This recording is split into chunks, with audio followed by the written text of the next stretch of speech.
You're listening to the Lovish Podcast, and I'm your host, Dr. Sita Hood, vision architect and licensed therapist.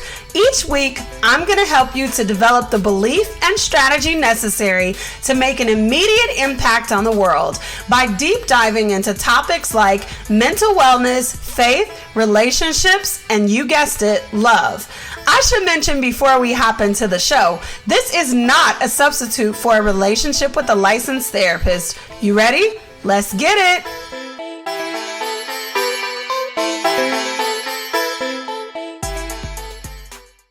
Welcome back for another episode of the Lovish Podcast. I am your host, Dr. Sita Hood, vision architect and licensed therapist.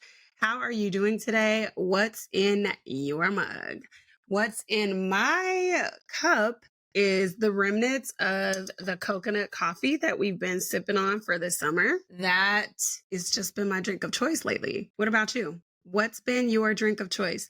I haven't seen many of you commenting down below to let me know what's in your mug or tagging me on social media to let me know what's in your mug. What's in your mug? How are you feeling? Before we jump into today's episode, I want to give you as a listener a heads up on a big change that is coming to the podcast. And that is, drum roll please, I'm changing the name of the podcast. So I decided to change the name of the podcast to reflect more of what the content has been about and to call to attention the woman that I'm talking to for these podcast episodes. When I started this podcast, it was out of one, obedience to God, and two, we were talking about half-hearted versions of love-ish, okay? And all the things that come with that, mental wellness, faith, relationships, and love. And while we do still talk about those things, I think there's been a major shift in the podcast and the content that I produce with the podcast. So yes, we're still talking about that, but it's on a much higher level. And so if I'm being honest, it took me some time to figure out the direction to go in for this podcast and the direction to go in for my consulting company. Because yes, I'm a licensed therapist. I have my practice. I know who I see, crisis and trauma clients, but it took me a while to come to the niche, as they say, of who I'm talking to with my consulting business, the Million Collective Inc. And I'm talking to executive women. I'm talking to women in leadership. I'm talking to ambitious women. And I think when we describe a visionary or an executive woman, you think only of this one aesthetic, of this one picture, this one way that it looks, and you maybe don't feel like you fit into that category. But if you are an ambitious woman with a goal, a dream, if you create impact, if you care for people, if you tend to be a leader in certain spaces, that's who I'm talking to, boo. So I probably will not change the name officially of the podcast until our anniversary month, which is August. So at the end of August, that's when you'll see all the branding and stuff switch over, and I will reveal to you the name of the podcast. But we're still going to be talking about all the amazing content, all the amazing topics that we still talk about now, which is like ambitious women in leadership, a guide to walking in purpose, establishing high quality friendships as this ambitious woman with a busy schedule, all the topics that you know and love that have drawn you in and why you are a faithful listener. You're going to get more of that. So just a quick announcement. When is the last time that you checked on your progress for your goals? When is the last time that you actually hit your goals? Did you stop to consider what it was that helped you hit those goals? Well, there was likely a habit or a pattern that was woven into your life that helped you hit that goal. For example, I was headed to the gym this morning and I had a little bit of car trouble, so I couldn't make it. And then I decided to go for a run, right? And that took a lot because I didn't really feel like working out to begin with. And during my run, I received a total of 5 phone calls. Okay. So, again, first of all, you know what it takes to muster up the strength to like push through. Yeah, I'm still going to go for a run. Yeah, I'm still going to work out, blah, blah, blah, whatever. And then to get the phone calls during the workout, to be disturbed when you're like in the heart of a run. Like, obviously, those people didn't know that I was out for a run, but I could have easily chosen to stop and answer the phone and stop the workout, right? But the point being, the only thing that made me finish the run strong was because this is what I do. I am a runner. I am a person who loves physical fitness and working out because I know the positive impact that it has on my mental health. Over the years, I've formed habits to contribute to my overall well being. A habit is a pattern of behavior. Of course, we know that habits can be positive or they can be negative, but they all serve a purpose. They're all meeting a need. So the habit either pushes you towards your goal or pushes you further away from your goals. Hey, aren't you tired of running around like a chicken with your head cut off? How many times have you promised to do better with your wellness routines only to let life get on top of you again? I want to invite you to pause and pour by downloading my app, The Lavish Haven, your sanctuary for cultivating daily wellness. It's completely free to use. You'll start with our pause and pour quiz and then access our signature daily and weekly wellness trackers, mood playlists, elevated emotions collections, scripture-based guided audios, and so much more. Hit the link below to start today. We need habits to keep us on track with life stuff. When we don't feel like doing something, the very thing that keeps us on track is our habits. If you haven't read the book Atomic Habits by James Clear, then that is a book that you will definitely want to check out. In James Clear book, he teaches you how habits, like money, compound over time. So even if you just work on one seemingly small task per day, but you were consistent with that thing, you would start to see a dramatic change over time. Successful leaders, they got habits, y'all. I think, again, when we hear that word leader, it's like, oh, she's not talking to me. Because people who are in leadership, sometimes, if you're not an arrogant leader, if you're like a compassionate leader that is in it, for like heart reasons and you care about people, you don't actually see yourself as a leader, because again, you think that you're supposed to fit a certain aesthetic or a certain financial bracket. And yes, sometimes that's true, but it's not always a correct way to measure leadership. So truly, the only difference between you and the people that you see as successful is one small difference. Lean in, and I'm going to tell you what it is. They don't stop. They don't stop. They decide to keep going. Even when they face a problem, they figure out a solution to the problem. And even if they have to hire somebody to help them fix the problem, that's still them actively going out to seek a solution for the problem. So if you in one of those situations, because I hear clients say this all the time where it's like, well, I feel bad because I didn't solve this problem. I had to get somebody else to do it. That was still you solving the problem, because if you never got somebody else to do it, the problem wouldn't be solved, right?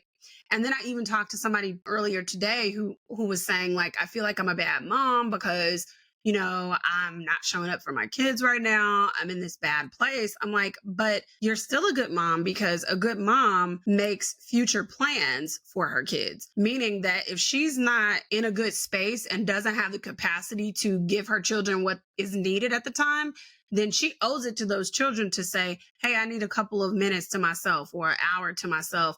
Go in the room, close the door, and get herself together mentally, rather than inflicting emotional damage on her child or physical harm to her child or everything else in between, because she's not in the headspace and she doesn't have the capacity to parent. And so the same remains true about those people that you deem as successful. The only difference is they chose not to stop. They chose to solve the problem. They chose to figure out how to solve the problem and get back to the mission.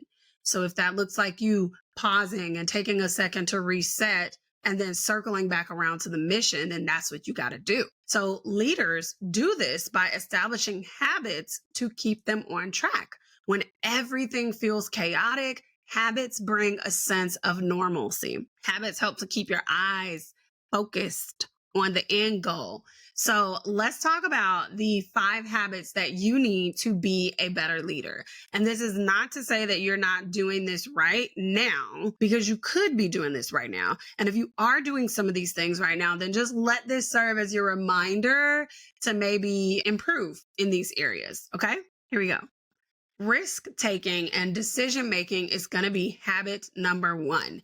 You have to be willing to cultivate a habit of calculated risk taking and then make a decision. No risk, no reward, low risk, low reward. I know that we have probably all heard that. And if you haven't heard that, then you really have to consider what that means for you.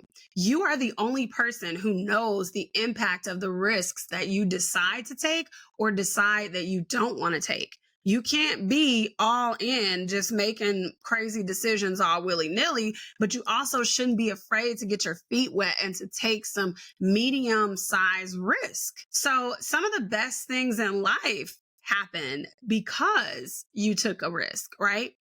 For example, I want you to think about that relationship that you're in, right? You took a risk when you decided to trust another person, to be in a relationship with another person. I want you to consider the friendships that you've established. That was a risk, to open yourself up to do that, right? And so I have a formula that I teach in my programs to help you assess the risk of a situation so that you can just make a decision to do the thing or not to do the thing, not staying in the land of indecisiveness, but proactively making a decision. Because again, if you chose to date somebody after a bad breakup, or find a way to make new friends after you had bad experiences with old people that called themselves your friends, that was still a calculated risk. So the basics of this formula is weighing the consequence in connection to the risk. And these are a couple of questions that I ask my consultant clients when we work through this. Would you recover? If you make this choice, would you recover? Because we often have this all or nothing belief system. If I do this and I fail, then I'm done. I'll never be able to recover. And the reality is, come on off the ledge, sweetheart. That's probably not true, right? So this question gets you to think a little bit more realistic.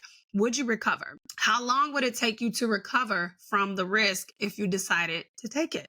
Who is impacted when you make this decision? Because we can't just think about ourselves, especially if you are an ambitious woman that is tied to a marriage, a family, a company, like you're in a corporate position, or you are an entrepreneur yourself and you have employees that work for you. You can't just make a decision without considering other people. So again, would you recover from this risk? How long would it take you to recover? And who is impacted by the decision that you make? You can start with those questions. Number 2, the second habit that you need is forward thinking vision. If you want to be an effective, notice I did not say perfect. If you want to be an effective leader, you have to be committed to growth. Okay. Innovation requires a growth mindset and not getting comfortable with where you are. Like, sure, you can be comfortable with certain elements and, if something is working, by all means, yes, keep it. But you also have to be committed to growing, to advancing, because the world is advancing and technology is advancing. So if a thing is not working, let's go back to the drawing board to figure out how we fix it. And it's also about being willing to think long term. So forward thinking vision, like Yes, the people who work in this company might see the company today, or you might see this app for what it is right now. But I have forward thinking vision. So I'm looking at what it could be in the future, how I could build upon it in the future. Now, maybe I have some roadblocks that are stopping me at this time, but it doesn't mean that I can't overcome them. I don't have a solution yet, but again, I've committed not to quit and I'm persisting through the problem. And I also am using forward thinking vision to do this. So, keeping that in mind, a good leader has clear vision that includes aligned goals for the company. Whether, again, you're in corporate or whether you're the CEO of your company, you have to be willing to adapt. Habit number 3, guilt free maintenance. Come on, you knew it was coming. You knew it was coming. We talk about wellness all the time over here, honey. Everyone knows that when you get a new car, you should be intentional about the maintenance for the life of the car. The more you invest in the car, the better it runs and the more you get out of the car. Now, it might be annoying to go get an oil change, a tire rotation, all these other little things, switch out the filter, etc. And that can get expensive. But at the end of the day, it's in your budget, ain't it? You added it to your budget, right? Why? Because you want your car to last. So why do we feel guilty when it comes to maintaining our bodies? Why is it hard to set aside time to do things that might initially feel tedious, but you know when you get done, you are going to feel so good. You're going to be in a much better position than you were before when you do that thing. So guilt-free maintenance of yourself is important because if you're not firing at all cylinders, you're not the most effective leader. And you can't fire at all cylinders when you're not properly rested, mentally and spiritually sound, when you're not in a good place financially. All those things prevent you from showing up as your best self. And they all impact your ability to lead. Wellness brings balance, stability, and longevity. I want you to think for a second about Target and Starbucks. They invest a lot of money into their company's marketing budget, into the ambiance of the stores, to learn about their target customer, their ideal audience, and to get into the psychographics of that person. They want to know what that person is doing when they get off work. What type of music does that person listen to? What type of environments are they generally attracted to? And so many other aspects. They invest in the quality of their products. And why? Because you get out of a thing what you're willing to put into a thing. And they know it's an investment in the seemingly small things, but that investment is for the longevity of their company. So keep that in mind. Your wellness is not optional. Guilt-free maintenance. Okay. And habit number 4, authentic communication. You increase your credibility when you are authentic. Authentic communication is a vital element of being a good leader. People need to know that you're going to do exactly what you say you're going to do when it comes time for you to be in charge. One of the reasons why we have so many problems with elected officials is because they tell you one thing when it's time to vote, baby. They be like, I'm going to do this and I'm going to do that and I'm going to change this and I'm going to change that. And then sometimes when they get in office, cricket. Sometimes when they get in office, you don't really see any movement. And it seems like they've abandoned the things that they told you that they were committed to doing when you voted for them. Your communication should also acknowledge who you are at your core. That's true authenticity. I mean, I can only imagine what it must have felt like for Barack Obama and his family when he was president and there were so many restrictions, so many things that they couldn't do that maybe were placed on them, especially as a Black family in the most coveted position ever, a family in a White House and in charge. Okay. But one thing that I can say is that they were still very true to their roots and their personality as Black people while they were in the White House. From the outfits that Michelle served, honey, and Come on, don't play. You know Michelle served. All you got to do is Google Michelle Obama outfits, and you're going to see how sis served on us, how she gave us the Black woman excellence, okay? From the way that she dressed all the way to former President Obama, the way that he spoke, it was authentic. We didn't have to second guess their character. They didn't come into the White House and pretend to be something that they were not. They were wholeheartedly Black people, and you're going to get how Black people act. Period, poo. Okay, the final habit is fostering diversity and inclusion.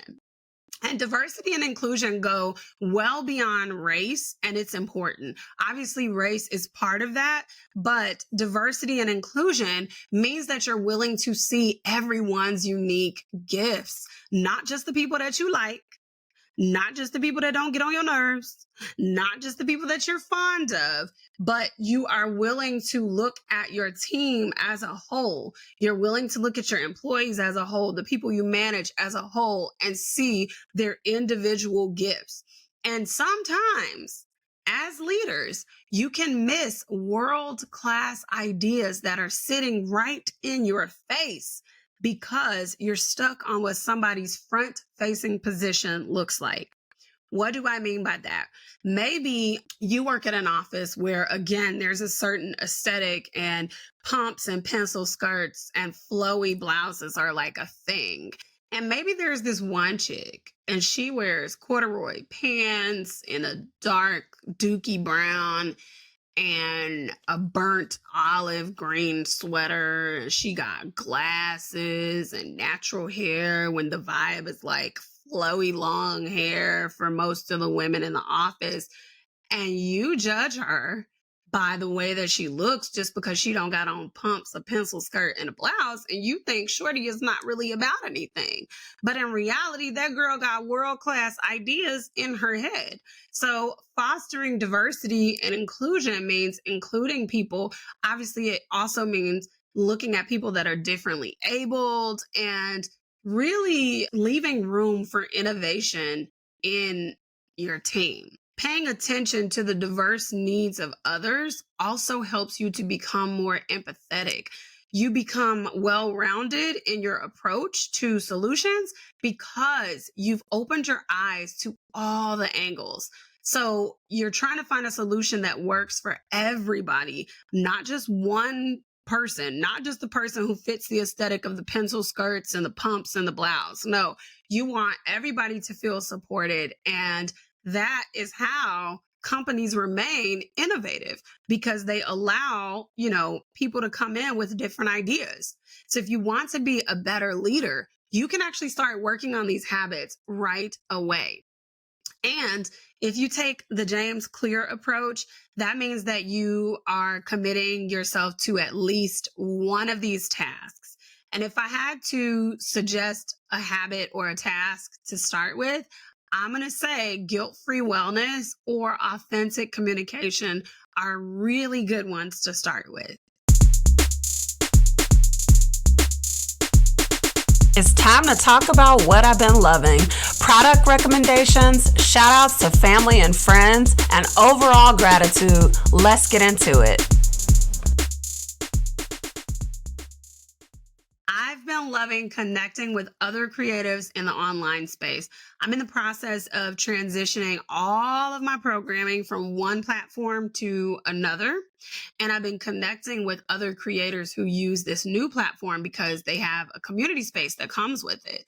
And there is truly nothing like the connections with people who understand you and understand what you're dealing with when it comes to business ownership. Now, this can for sure apply to so many other areas, but I am specifically talking about life as an entrepreneur. If you enjoyed today's episode, share the love. Share with your mama, share with your auntie, share with your best friend. Then head on over to Apple Podcasts and leave us a 5-star review. Reviews help the podcast to grow. Well, that's all I have for you this week. I'll see you out in these social media streets. Bye.